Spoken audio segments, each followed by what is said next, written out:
ধরে বলেন কয়টা? এক নম্বর কষ্ট হলো নবীর চাচা আবু তালেব মারা গেছে। অনেকেই বলবেন হুজুর চাচা মরলে ভাস্তার কি হয়? বাপ চাচার মধ্যে গন্ডগোল কম হয় না বেশি হয়? এই রাস্তাটা হলে জায়গা যখন সরকার 10 গুণ দাম বেড়ে দিছে, দেখবেন এই 2 হাত জায়গার জন্য 2 ভাইয়ের মধ্যে গন্ডগোল লাগছে। যেরকম লাগে কি লাগে না? তো এখন যে 2 ভাই গন্ডগোল করে, বাচ্চা কাচ্চা কি বলবে? চাচা মরাই ভালো। যেরকম কথা ঠিক ছিল, এই চাচা খালি বাবার সঙ্গে গন্ডগোল করে রে। এই জন্য বাংলাদেশের চাচা বললে ভাস্তারা খুব একটা মন খারাপ করে না। কিন্তু আল্লাহ নবীর যে চাচা মারা গেলেন, উনি এত কান্না কানছেন, সাহাবারা জিজ্ঞাসা করলেন, ইয়া রাসূলুল্লাহ, চাচা মরে যাওয়ার পরে আপনি এত কাঁদতেছেন? আল্লাহর নবী বললেন, মায়ের পেটে আমি এতিম ছিলাম, কিন্তু দুনিয়াতে আসার পর আমি এতিম ছিলাম না। মায়ের পেটে থাকতে আমার বাবা মারা গেছে, কিন্তু দুনিয়াতে আসার পরে আমার চাচা আবু তালেব আমাকে এমন ভাবে দরদ দিয়ে লালন পালন করেছে, আমার বাবা নেই এটা আমি বুঝতেই পারিনি। সেই চাচা মারা যাওয়ার কিছুদিন পরে আল্লাহ রাসূলের দরদের বিবি খাদিজা মারা গেলেন। আপনি বলেন কিসের বিবি? সবাই জবান খুলে বলেন, কি বিবি? দরদের বিবি। আমাদের যে বউগুলো আছে এগুলো কি দরদের না আদরের? প্রথম কেউ যদি 2 বিয়ে করে, এরকম যদি কেউ থাকেন যে 2 বিয়ে করছেন, তাহলে বুঝবেন প্রথম বউ কিন্তু দরদের বউ, আর পরের বউ হলো আদরের বউ। পরের বউকে যত আদর দিবেন ওই তত আপনাকে ভালোবাসবে, আর প্রথম বউকে আদর না করলেও তার এমন দরদ তৈরি হবে, সেই দরদের বিবির নাম হলো খাদিজাতুল কুবরা। তিনি মারা যাওয়ার কিছুদিন পরে আল্লাহর নবী তায়েফে গেলেন। তায়েফবাসীরা নবীকে এমন পাথর মারলো, গোটা দেহ রক্তাক্ত হয়ে গেল। ওই বছরই আল্লাহ তাআলা নবীকে মেরাজ করালেন। তাহলে কয়টা কষ্ট গেল? 3টা কষ্টের পরে আল্লাহর কাছে যাওয়া কষ্ট না শান্তি? এখান থেকে প্রমাণ হলো যে মুসলমানেরা যত বেশি কষ্ট করবে আল্লাহ তাকে তত উন্নত মানের শান্তি দিয়ে দিবে। সুবহানাল্লাহ। এটা আমাদের নবীর মাধ্যমে আল্লাহ আমাদেরকে দেখাইয়া দিয়েছে। কারণ আমাদের নবী আমাদের কি? আমাদের নবী আমাদের কি জানেন না? লাকাদ কানা লাকুম ফি রাসূলিল্লাহি উসওয়াতুন হাসানাহ। আল্লাহ বলেছেন, সফলতা যদি অর্জন করতে চাও রাসূলকে তোমাদের আদর্শ হিসেবে গ্রহণ করে নাও। এ কথা কার? আল্লাহ। ফেরেশতা জিবরাইল বলেন, হুজুর আপনি যদি বার না হন আল্লাহ আপনাকে বার করে দিবে না। সঙ্গে সঙ্গে আল্লাহ নবী বললেন, জিবরাইল, আল্লাহ যদি আমাকে জান্নাতে থাকার জন্য ঢুকতে বলতো আমি জান্নাতে ঢুকতামই না। আল্লাহ শুধু দেখার জন্য জান্নাতে ঢুকতে বলেছেন। আমি আমার জন্য জান্নাত দেখতেছি না, আমি দেখতেছি আমার উম্মতের জন্য আল্লাহ কেমন জান্নাত বানাইছে। কথাটার মধ্যে গুরুত্ব কম না বেশি? যে আমি আমার জন্য জান্নাত দেখতেছি না, আমি দেখতেছি কার জন্য? আল্লাহর জন্য, উম্মতের জন্য, মানে আমাকে জন্য।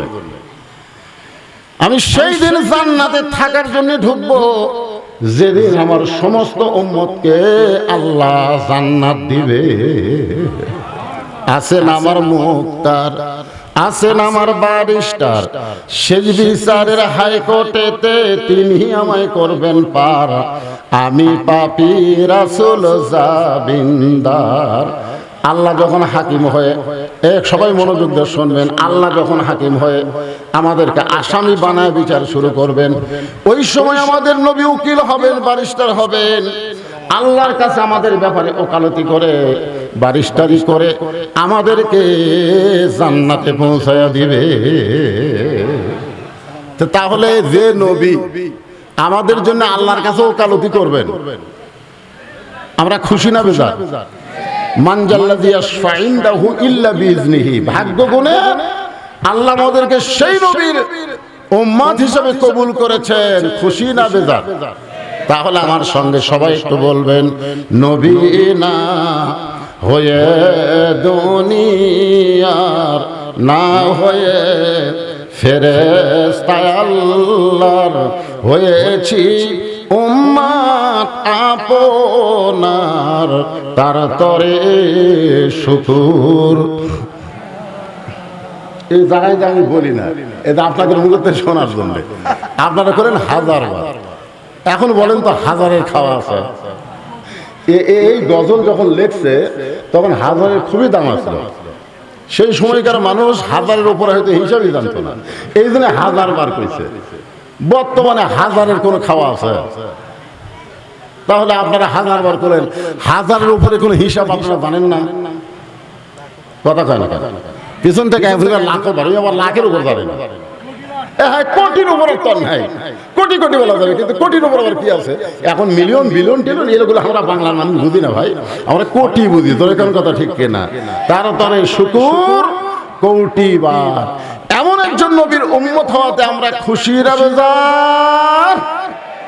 তাহলে জবান খুলে আর একবার বলি আলহামদুলিল্লাহ।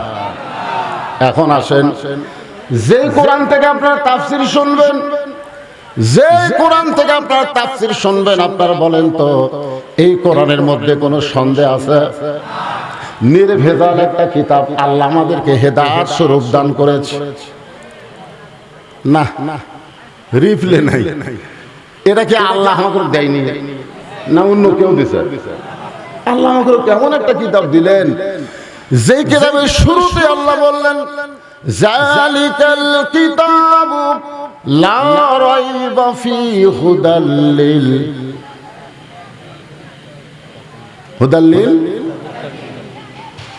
দেখেন, এই জায়গাতেই হলো শিক্ষা। কারণ কোরআন শরীফের আলোচনা শোনা আর কোরআনকে মানা দুইটাকে এক। আমাদের বাংলাদেশে ওয়াজ কম হয়, ওয়াজের সিজন পার হয়ে, এটা কিন্তু ওয়াজের সিজন না। আরে ডালও না, কিসের ডাল? বৈশাখ মাসে আবার কিসের ডাল? ও হয় ভোটের সিজন। এই সিজনে ওয়াজ করা আমার কয় হুজুর আগামীকাল যেখানে মাহফিল আছে আমার মান দেয়, বলতে হুজুর দোয়া করবেন বৃষ্টি যেন না হয়। এবার বৃষ্টির জন্য সালাতুল ইস্তেসকা নামাজ পড়া হলো, সবসময় বৃষ্টির জন্য দোয়া করা হচ্ছে, আর তোমরা বলতে বৃষ্টি যেন না হয়। আমাদের মাহফিল হয়ে গেলে হোক হুজুর। তো এখন প্রত্যেক দিনই মাহফিল আছে, আর এইটা কিন্তু ওয়াজের সিজন না, এটা হলো আন সিজন। ধরে কোন কি সিজন? আন সিজন। একটু মনোযোগ দিয়ে শুনবেন, যে কথা বোঝানোর জন্য বলতেছি। তারপরে এতগুলো মানুষ আমার সামনে বসে আপনারা শুনতে আইছেন। আল্লাহ বলেন শুধু শুনলে হবে না, সামিনা ওয়া তাআনা। কারণ শোনার দিক দিয়ে আবু জেহেল হলো এক নম্বর। আপনারা তো বসে আছেন, বসার ব্যবস্থা করে দিছে। আর আল্লাহর নবী যখন কোরআন তেলাওয়াত করত, আবু জেহেলের বসার কোনো চান্স নাই। নবীর সামনে দাঁড়ায় থাকে যে ওয়াজ শুনবে, কোরআন শুনবে, সেই সাহসও নাই। নবী ঘরের মধ্যে পড়ে, আর ওই অন্ধকারে আলে দাঁড়ায় দাঁড়ায় ওয়াজ কোরআন শরীফ শোনে সারা রাত। কতটুকু? সারা রাত। সকালবেলা মিটিং এ গিয়ে আবু জেহেল বলতেছে, এত সুন্দর কোরআনের বাণী, রাতটা কোন দিক দিয়ে গেল আমি বুঝবারই পারিনি। সুবহানাল্লাহ বলেন না কেন? আবু জেহেলকে কোরআনের বিপক্ষে কছে না পক্ষে কছে? তো সুবহানাল্লাহ বলেন না কেন? ভালো কথাই তো বলছে যে এত সুন্দর কোরআনের বাণী, আমার রাতটা খারাপ হয়ে শুনতে শুনতে কোন দিক দিয়ে গেল আমি বুঝবারই পারিনি।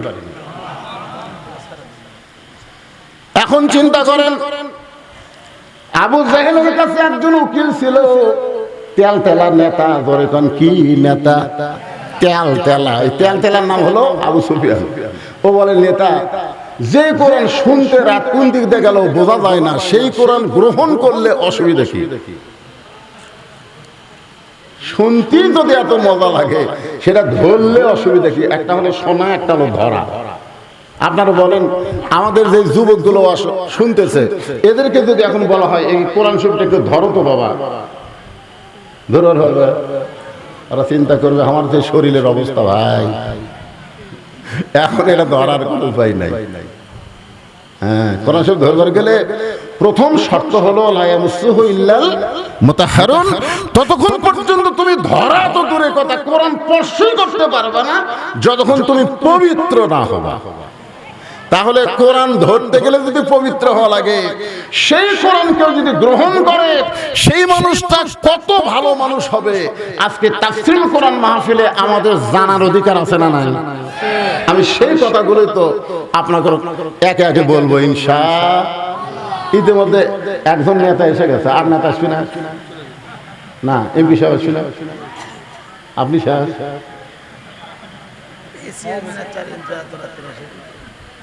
না, শুনলাম যে আচ্ছা ঠিক আছে, ঠিক। আপনারা ভোটের আগে অসুস্থ হন না পারে, কিন্তু ভোটের পরে অসুস্থ হন, এটাই সমস্যা। না, আমি সময় দিলাম তো, ওর খুব মহব্বতের মানুষ।